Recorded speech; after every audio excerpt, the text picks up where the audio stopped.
but you always reach out via email, text, social media, and keep it going. I mean, that's what makes our community great, is these kinds of interactions and that kind of support, and sometimes a kick in the rear to get us going. So, keep that up. We really, really appreciate it. That feedback was shared directly over the last year and a half with Leader McConnell's office. Megan Bandcamper, I don't know where Megan's at. Oh, she's right here. We were on the phone with Triad and Megan and different officials early on in the pandemic on a daily basis, daily. Sometimes it was every other day, then it went to weekly, then it's now monthly. But those kinds of conversations proved invaluable. And again, since this is the first time that we had a chance to get together, I wanted to convey this, which was go back to last March. What is that? 16 months ago? I don't even know how long ago it was. It feels like a lifetime ago. We were all scared to death. I was scared to death. I also own a company, and I was questioning my life choices as chamber president back then. Our mission is to grow the economy, and our economy was in a tailspin last March. It really was. And I believe had Leader McConnell not acted the way he did, I believe we would have gone into a Great Depression. And I said this in a meeting just a little bit ago, and all the heads were going like this. Our board feels that way. Our members feel that way. We were eternally grateful. I believe at that moment our country was saved by the actions that were taken with the CARES Act. And so I wanted to say thank you. And I wanted us to collectively have an opportunity to say thank you to Leader McConnell. This is the first time we've been in person to do that. And so sincerely, from the bottom of our heart, thank you for all you did.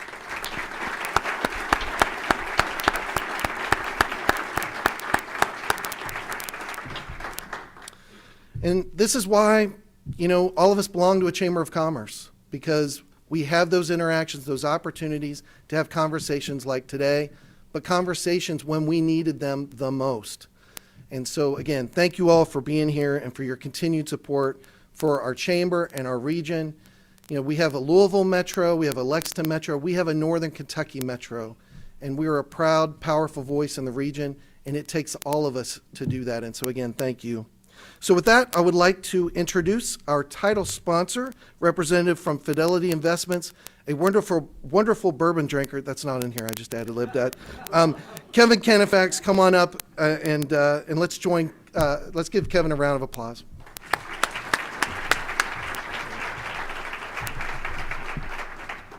So where's the bourbon to toast everyone? Thank you, Brent. Mitch McConnell is the United States Senate Republican leader. He is the longest-serving Republican leader in American history, unanimously elected to lead the conference 8 times since 2006. From 2015 to this year, McConnell has served as Senate Majority Leader. He is only the second Kentuckian to ever be Majority Leader of the U.S. Senate. McConnell has been praised in numerous media outlets for his consequential Senate leadership. He's been called the most important Republican since Ronald Reagan, and the most conservative leader of either party in the history of the United States Senate. A veteran political commentator titled him as the most effective floor leader in either party I have ever seen. Time magazine twice included McConnell on the list of the 100 most influential people in the world. McConnell led a transformation of the federal judiciary and a victory for the rule of law and the Constitution. His consequential decision to follow precedent and keep a Supreme Court vacancy open during the 2016 presidential election gave him the opportunity to confirm 3 justices as majority leader. In 4 years, he also prioritized the confirmation of 30% of circuit court judges nationwide and a total of 234 lifetime appointments to the federal bench. First elected to the Senate in 1984, McConnell is Kentucky's longest-serving senator. He made history that year as the only Republican challenger in the country to defeat an incumbent Democrat as the first Republican to win a statewide Kentucky race since 1968. McConnell currently serves as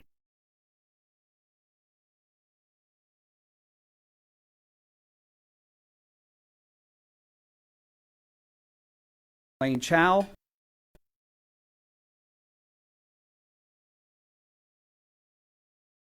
warm round of applause for Republican Senate Leader Mitch McConnell.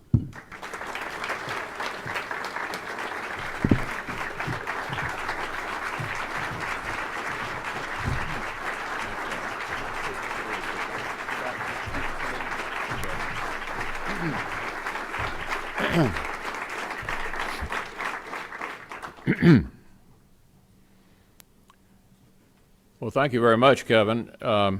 Just sort of listening to how long I've been around reminds me to tell you that my real break in politics was my internship with Henry Clay.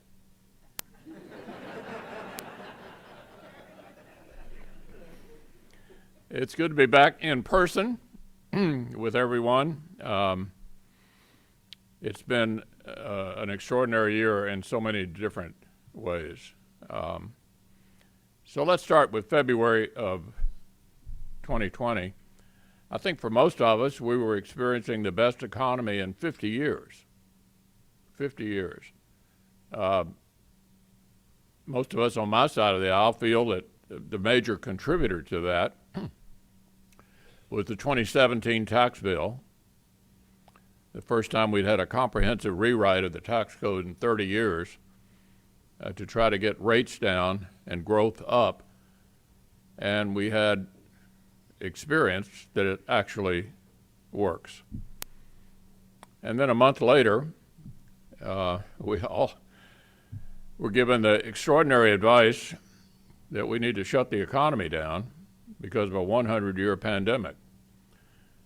And if you didn't think you knew what to do, I didn't either. We hadn't been there before. I don't know what we did in 1918, but whatever it was, that was 100 years ago. And so the question was, how do we get through this? We have both an economic crisis as a result of the pandemic, this incredible advice to shut everything down, send people home, and the obvious healthcare crisis at the same time.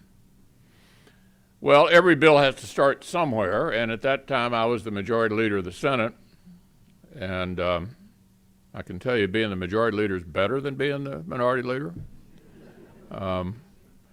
And so we began to build out the CARES Act and some other bills that we put into law in 2020, believe it or not, on a rather overwhelming bipartisan basis, because everybody kind of rallied together, realizing that we didn't have any time to play games here. This was a serious threat to our country, and for that matter to the world, because the world was looking to us for leadership, of course, as they always do. So we put together a total of about $5 trillion that we added to the debt. Something I can tell you under ordinary circumstances would be pretty controversial, but it largely was not, given the situation we found ourselves in. On the economic side, I think the single most important thing we did to float the economy were the PPP loan program. Just to look at the Kentucky part of that, over 70,000 small businesses in Kentucky access those forgivable loans. Some of them, the bankers in the room will tell you, are pretty tiny. I think the smallest loan I've heard about anybody giving out in Kentucky was $250. I mean, it was an extraordinary effort to literally prop things up. I don't know how many of you may have accessed PPP loans, but we have plenty of people in here who were processing them, and I think it clearly worked. We flooded the zone with money for hospitals as well, and for universities, and for students, and literally sought to prop up the economy. But ultimately, the only way we knew this would come to an end was to get on top of the virus. A few of you know I was a polio victim when I was a kid, and I've studied that disease a good bit, the history of it, and how long it took to get on top of it. 70 years. after 70 years of struggle, we finally came up with 2 vaccines that finally ended the polio disease. Your country, as a result of Operation Warp Speed, which is about $50 billion of federal money pumped into our incredible pharmaceutical industry, came up with not 1, not 2, but 3 highly effective vaccines in less than a year. So by the end of 2020, it was shots were going in arms. We were moving in a different direction and beginning to recover. And we had an election last year, and the American people made a decision about who they wanted to be in charge of their government. And except for the presidential race, everything else was pretty darn close. We ended up in a 50-50 Senate. I know what a landslide looks like. That was the 2008 election when President Obama won big, and I was the leader of a hearty brand of only 40 senators. But this time we had 50. I tell people you got to be in the minority, which is not my first choice. 50 is the best possible number out of 100. So, and over on the House side, the Speaker was predicting a 10 to 15 seat pickup. In fact, the opposite of that happened, and she ended up with a very narrow 2 or 3 vote margin in the House. So as we began the new year, it was clear, even though our friends on the other side had won the White House, they didn't have a mandate. A mandate was what they had in 2008. 60 senators, a big majority in the House. That's a mandate. This was not a mandate. So I was at least somewhat surprised when the new administration recommended that we spend $2 trillion more in what's called the American Rescue Package. And they used a device, not inappropriate, but a device called budget reconciliation, which you're not able to use for all things, which allows you in the Senate to pass something at 50 votes, 51 votes instead of 60. Not unfair, but hard to do in a 50-50 Senate, to get everybody in line to do something one party only. They did, and they passed the American Rescue Package, and without a single Republican vote in the House or Senate. Not because we were not capable of acting on a bipartisan basis, but because we thought that bill might have made sense a year ago, but was wildly out of proportion to what the country needed now. Having said that, I see some county judge friends of mine in the audience. You're going to get a hell of a lot of money. I didn't vote for it, but I hope you'll spend it wisely, because Kentucky, for example, just to give you one state out of 50 that I'm somewhat familiar with, is going to get about twice as much money, not just government, but in various parts of our state. State and local government are going to benefit enormously. They're going to get about twice as much money as you got last year during the pandemic. So hopefully this windfall, which is going to hit us big time, will be wisely spent at all levels, because I'm hoping this doesn't happen again. But by saying I hope it doesn't happen again, let me tell you what they have in mind for the rest of the year. Remember, this year, $2 trillion is in the pipeline. They propose to spend $5 trillion more. Now, if the $2 trillion is added on top of $5 trillion, or if the $5 trillion is added to the $2 trillion, that would mean they want to put in the pipeline this year about what we spent to win World War II. Now, my friends, I think that is wildly out of line with what's appropriate for the future of our country. Bear in mind, we have now a debt the size of our economy as a result of what we did last year for the first time since World War II. This is not any longer a World War II situation. And so of the $5 trillion they would like to spend additionally, there is a portion of it, $1 trillion, that we have a chance to move forward with on a bipartisan basis, and it's a subject you all care a great deal about, and that's infrastructure. And my friend and colleague, Rob Portman from across the river, has been the leader of our side in a group of 20 that you've been reading about that have been talking to the president about the possibility of going forward with $1 trillion of the $5 trillion they would like to spend on a bipartisan basis. I think there's a decent chance that may come together. All I've said is I would like for it to be paid for. We've added quite enough to the national debt. Everybody understood what we did last year was necessary, but this ought to be credibly paid for. That discussion is underway. That will, however, not eliminate a subsequent effort, even if that comes together and is passed in a normal way, which would require 60 votes in the Senate, not just 51. They plan to come with one more reconciliation proposal to finish up the rest of what they would like to do, which will include $3.2 trillion in tax increases, taking the corporate rate from 21 up to 28, which will make us again the highest corporate tax rate in the world, a problem we sought to fix in 2017, just 4 years ago, to make us more competitive internationally, which is working. Secondly, and even more alarming to an awful lot of people, is they propose to apply a capital gains tax rate at a higher cap gains than we normally have to what's called stepped up basis.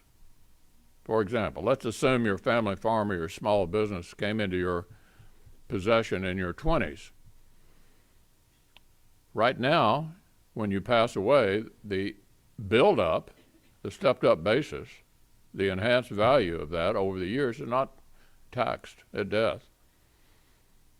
And in fact, we basically wiped out the death tax for most Kentuckians in the 2017 tax bill, something I personally worked on, by getting the individual exemption up to $11 million per person, so that the estate tax, the federal estate tax, would not fall on your family farm, your small business, your home, or anything else unless it was above the exemption. So they want to tax the inside buildup and lower the exemption at death, which will have the practical effect, my friends, of wiping out the savings of a lifetime that you'd hope to pass down to the next generation. Let's assume it's just a home in the suburbs. Husband and wife bought a home in the 30s, in their 30s, lived to the, passed away. Their whole net worth is in the home. They want to tax the inside buildup in the home. And if there's anything left to reach the $5 trillion, they'd add that to the national debt as well. So let me just sum it up by saying this is going to be a hell of a fight. This is a fight worth having. This is not the right thing to do for the country. I don't think they have a mandate to do it. And all of this is going to unfold here in the next few weeks. First, we'll get a sense of whether the infrastructure bill comes together and can pass on a bipartisan basis. And then second, we'll be confronting this other package that they will have no margin for error to pass in a 50-50 Senate. So that's what's going to be going on the rest of this year in Congress. I do think we've learned an awful lot during the last year. Collectively, all of us have learned a lot. Some of the supply chain issues that we've all experienced. Normally, I'm not very keen on the government trying to pick winners and losers in the economy, but there are some things that we need to be sure we have access to. Let's just take chips, for example. Chips. We have a serious supply chain problem there because only about 10% of the chips are made in this country. A huge number of the chips that we get for all of our electronic products come from Taiwan, which is under threat from the People's Republic of China at any given moment. And so we're going to try to recruit some of that production into our country to deal with that supply chain issue. There are other things I think we all learn that we are going to, in each of our businesses and in our lives, we're going to find out in the future how much we work remotely, what kind of impact that has on the way we're employed. But fundamentally, I worry a good bit, and I want to focus here for a minute on this difficulty of getting people back to work. You may have noticed I've been in a little back and forth with the governor over the $300 a week plus up. Now, the governor of Ohio, wisely in my view, has said enough is enough.